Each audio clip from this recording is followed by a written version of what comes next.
El hombre no tiene esencia, solo tiene historia. Ortega y Gasset.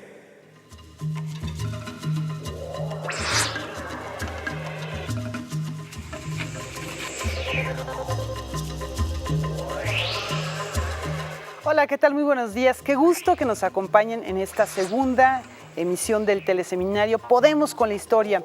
Los procesos didácticos para la enseñanza de la historia va a ser el tema que vamos a abordar el día de hoy. Tenemos a 3 especialistas que nos van a platicar acerca de las competencias que deben tener profesores, alumnos. Vamos a hablar de la innovación en los procesos de enseñanza, en fin, muchas cosas que nos van a ser de enorme utilidad. Recuerden que tenemos vías de comunicación que están apareciendo permanentemente a lo largo del programa en pantalla para que se mantengan en contacto. Nuestro asesor de contenidos, el doctor Javier Rodríguez de la Universidad Pedagógica Nacional, va a estar también al pendiente de estas comunicaciones. Personalmente va a darles respuesta a cualquier duda, comentario que surja en nuestras diferentes vías de comunicación. Además, esto les sirve también para tener una constancia de participación. Para comenzar, ¿qué les parece si vemos esta cápsula introductoria a nuestro tema?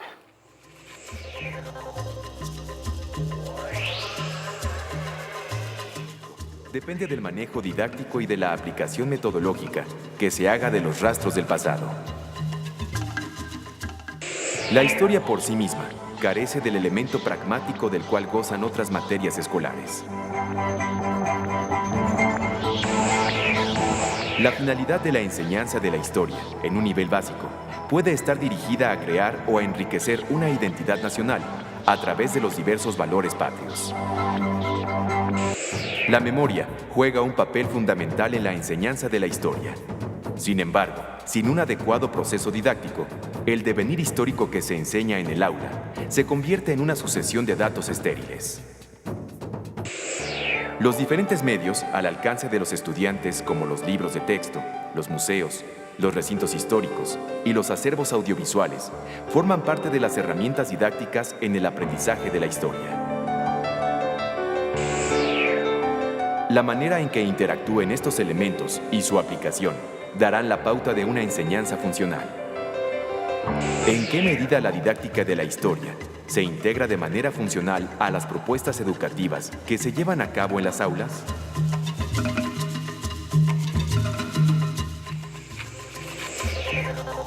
Bueno, les decía que tenemos a 3 panelistas que nos van a permitir abordar de manera muy profunda y muy amena también este tema.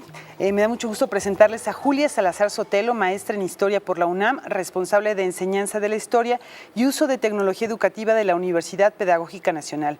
Ha participado en la elaboración de programas y planes curriculares sobre enseñanza de historia y ha incursionado en programas educativos para mejorar el aprovechamiento del conocimiento histórico, tales como Enciclomedia y SEC 21, coordinados por el ILCE. Sus investigaciones se centran en el papel que tiene el conocimiento histórico en el desarrollo de la conciencia histórica en jóvenes y adolescentes. Entre sus publicaciones se encuentran Problemas de enseñanza y aprendizaje de la historia y Narrar y aprender historia. Bienvenida, gracias. Julia, qué gusto que estés por acá con nosotros. También les presento a Rosa Ortiz Paz, es académica de la Escuela Normal Superior de México, maestra en Antropología Social por la Universidad Autónoma Metropolitana. Ha participado en eventos internacionales como el primer Congreso Bilateral Cuba-México sobre la enseñanza de la historia. Es coautora de libros de texto de historia para primaria, secundaria y preparatoria. Actualmente imparte los talleres de observación y práctica docente en la Escuela Normal Superior y es integrante del Consejo Consultivo Interinstitucional de Historia de la Subsecretaría de Educación Básica. Qué gusto, Rosa. Gracias. Qué bueno que estás por acá. Y también con nosotros Sebastián Pla Pérez, licenciado en Historia y maestro en Investigación Educativa y Desarrollo de la Educación por la Universidad Iberoamericana, candidato a doctor en Pedagogía por la Facultad de Filosofía y Letras de la UNAM, Docente en secundaria, bachillerato y universidad, ha realizado trabajos de investigación sobre los procesos de enseñanza y aprendizaje de la historia, la producción de materiales didácticos para ciencias sociales y la promoción de la lectura y formación docente. Entre sus publicaciones se encuentran Aprender a pensar históricamente, la escritura de la historia en el bachillerato y México en el tiempo. Actualmente es director de la secundaria del Colegio Madrid en la Ciudad de México. Muchas gracias también a ti, Sebastián, por acompañarnos. Y bueno, ustedes recordarán, después de esta cápsula se planteó una pregunta. ¿De qué manera estamos rezagados, en el caso de que así lo sea, como todo parece indicar, en la innovación de los procesos de enseñanza en nuestro país, en los niveles medio y bueno, principalmente primaria, secundaria y bachillerato? Bueno, yo creo que la enseñanza de la historia carga con un peso muy profundo, también histórico, ¿no? Del siglo XIX para acá. Entonces, la educación en otra época requería mostrarle a los alumnos la información, porque no era fácil su acceso. Sin embargo, ahora eso es diferente. Ahora tenemos, al contrario, tenemos un número muy importante de fuentes de información y lo que necesitamos no es conocerla por sí misma, sino organizarla, sistematizarla, saberla distinguir y utilizar. Entonces, ha cambiado también el propósito. Si queremos hablar de que hay un rezago en la enseñanza de la historia, tendríamos que ubicarlo en ¿con qué propósito enseñamos historia? ¿Para qué la enseñamos? ¿Qué tipo de historia estamos concibiendo? ¿Qué entendemos por historia? Si un cúmulo de información sobre el pasado o tratar de comprender procesos que ocurrieron en el pasado que también nos ayuden a explicar en qué situación estamos viviendo actualmente. Y eso se refleja también en lo que sería propiamente la didáctica, las formas en que llevábamos a cabo los procesos de enseñanza. Entonces, la didáctica de la historia creo que ha avanzado mucho. A mí no me parece que esté, digamos que rezagada con respecto a otras disciplinas, pero creo que más bien no hay suficiente difusión para este tipo de conocimiento. Porque, pues, digamos que a nivel básico se le da generalmente más importancia a español y matemáticas, y la historia siempre se queda, digamos que para cuando haya más tiempo, cuando se resuelvan las necesidades básicas, lo cual digamos que parece normal. Pero sí hay avances muy importantes en la didáctica de la historia a nivel internacional y también a nivel nacional, que no siempre se conocen. Digamos que la influencia de nuevas tecnologías, de unas formas diferentes de entender cómo aprende la gente, cómo los estilos de aprendizaje o las inteligencias múltiples han influido también en la didáctica de la historia, en comprender a las maneras de enseñar de forma diferente. Julia, Sebastián, ¿estarían de acuerdo en que este rezago a lo mejor no es tal o cómo lo ubicarían?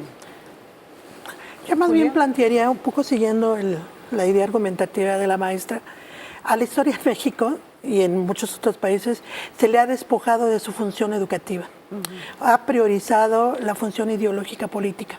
Y si se es congruente con ese planteamiento, pues efectivamente solamente en esta asignatura se prioriza, digamos, hace énfasis en ese punto. Y esto ha hecho que en México no se incentiven investigaciones disciplinarias, multidisciplinarias, que pongan a la vanguardia la historia, a la didáctica de la historia. Sí, efectivamente, como dice la maestra, hay mucho de avance en cuanto a la didáctica de la historia. Sin embargo, aquí sí encontramos un cierto rezago, pero bajo esta lógica, ¿no?, de que a la historia se le ha despojado de su función educativa, de su función cognitiva, y está más cercana a la función ideológica política. No sé qué piensas. Yo comparto bastante con las compañeras y fundamentalmente con Julia, en el sentido de que la historia en la educación, el sistema educativo, va muy marcada a la identidad nacional, a la fundación del Estado mexicano o a la formación de una identidad nacional para el nuevo Estado mexicano en el siglo XIX. Esto va a marcar muchísimo una posición ideológica. Si nosotros proponemos nuevas didácticas, construimos nuevas didácticas, naturalmente vamos a construir nuevas historias. Sí, vamos a contar nuevas historias. Y eso no es fácil de hacer cuando la historia está muy ideologizada, está muy controlada por parte del Estado y como tal es difícil generar innovaciones. Pero también hay otras condiciones importantes. Las distancias, por ejemplo, entre los historiadores profesionales y los profesores. Eso distancia mucho de lo que se está generando en los cuerpos académicos, al mismo tiempo que aleja al profesor de lo que está sucediendo en las universidades del aula. Esto genera problemas de no estamos renovando los contenidos históricos, los nuevos conocimientos, porque los maestros no se acercan a las universidades ni los historiadores se acercan a... O sea, hay un cierto divorcio entre academia y práctica, digamos, en el aula. Yo considero que hay un divorcio total, en cierta medida. Incompatibilidad absoluta. No incompatibilidad. Okay. Hay mucha compatibilidad, pero muchas veces los historiadores profesionales disminuyen el valor de la historia en la escuela, por ejemplo, ¿no? Entonces no deciden acercarse. O tienden a buscar que la enseñanza en la escuela sea igual a la historia universitaria, y no debe de ser así tampoco. Y los maestros...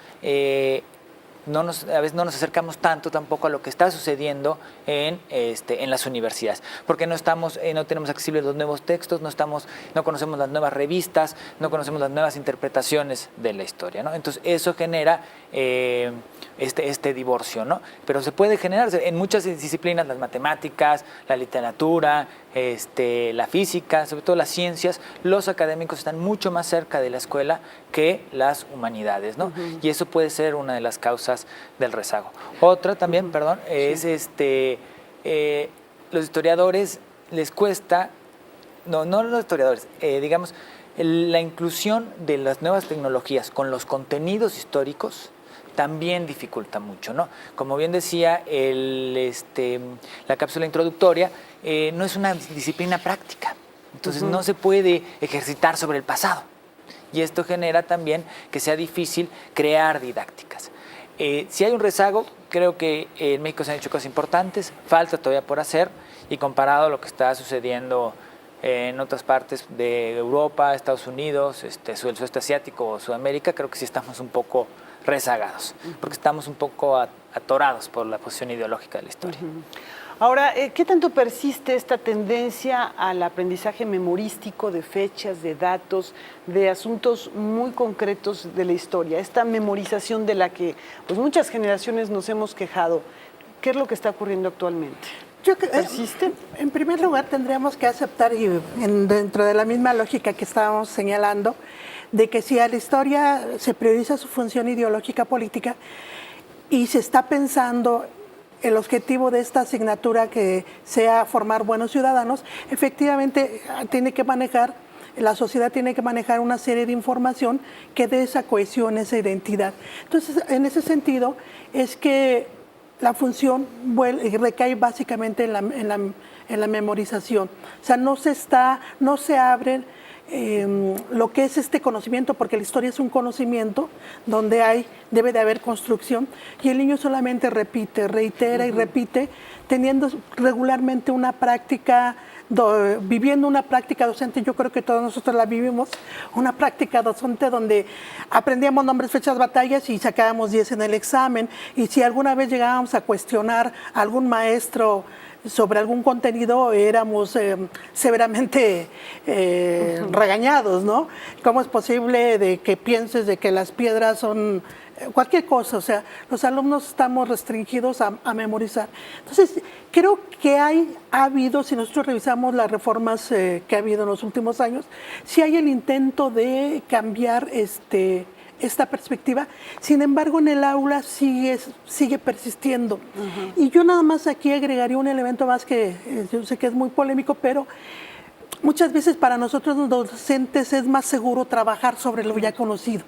Sí, que no haya un cuestionamiento, ¿no? Que no haya un principio de incertidumbre. Pero tiene ventajas esto, claro, y desventajas también el hecho de memorizar los nombres de nuestros héroes, las fechas de las batallas, en fin, de estos hechos muy concretos. ¿Qué claro, piensas? Sí, hay ventajas y desventajas como en cualquier otra situación. Digamos, empecemos por las desventajas, ¿no? Que son mucho más evidentes, pero una desventaja fundamental de priorizar la memorización en la enseñanza de la historia es que a los jóvenes, a los niños, a los jóvenes les parece aburrido, tedioso, pierde su significación y entonces su utilidad.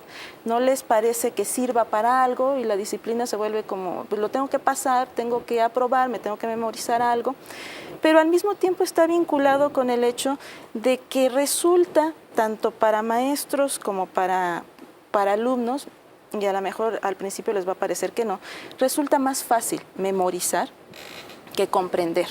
Es un proceso cognitivo más complejo. Entonces, y esto está también fundamentado en la concepción de historia que tenemos. Una historia que me describe qué ha pasado, primero pasó esto, después esto, pero que no me explica por qué ha pasado eso. O sea, no es lo mismo que yo sepa que la independencia se consumó el 27 de septiembre de 1821, a que sepa, comprenda por qué. ¿Por qué en esa fecha? ¿Por qué no antes? ¿Por qué no después? Entonces, a lo mejor puedo recordar información histórica, memorizarla, recordarla, incluso recordarla cronológicamente, pero eso no significa que la comprenda. De tal manera que una fuerte desventaja de priorizar la memorización en la enseñanza de la historia implica que no se están comprendiendo los procesos que se están estudiando y por tanto también pierde su significado y su utilidad como disciplina la historia. Entonces ya no nos sirve para formar competencias, que sería el primer, digamos que el primer propósito de los actuales programas, no nos sirve para la participación ciudadana, no importa si sé o no tales procesos, si los recuerdo, tales procesos históricos, porque no me sirven para tomar decisiones, para comparar. Se pierde la metodología de la historia, es decir, no aprendo procedimientos históricos que me permitan analizar incluso las fuentes actuales, y en ese sentido priorizar la memorización resulta, digamos que más fácil, pero al mismo tiempo es la desventaja que pierde su significado y su sentido enseñar historia. Sebastián, ¿tú estarías de acuerdo en este enfoque que existe de la comprensión de los hechos históricos, o crees que también el asunto de la memoria tenga sus ventajas? ¿Cómo tendría que ser esto? Yo creo que hay que buscar equilibrio. Se ha tendido a satanizar la memorización. Sí. La memoria, el ejercicio de memorización es una habilidad de pensamiento necesaria, ¿sí? Para ubicarse en una ciudad, para recordar ciertos acontecimientos de la vida personal, para poder encontrar una cosa, en donde dejaste las llaves en tu casa. La historia está inmersa dentro de un sistema educativo. Y la historia también puede ayudar a desarrollar la memorización. Y así nació en el siglo XIX. Desgraciadamente se abusó y se limitó a crear un panteón nacional de héroes, de batallas, de fechas que toda nación la requiere. Requiere crear un pasado e ir formando. Sin embargo, cuando se abusa, se caen todas las desventajas que ha mencionado Rosa.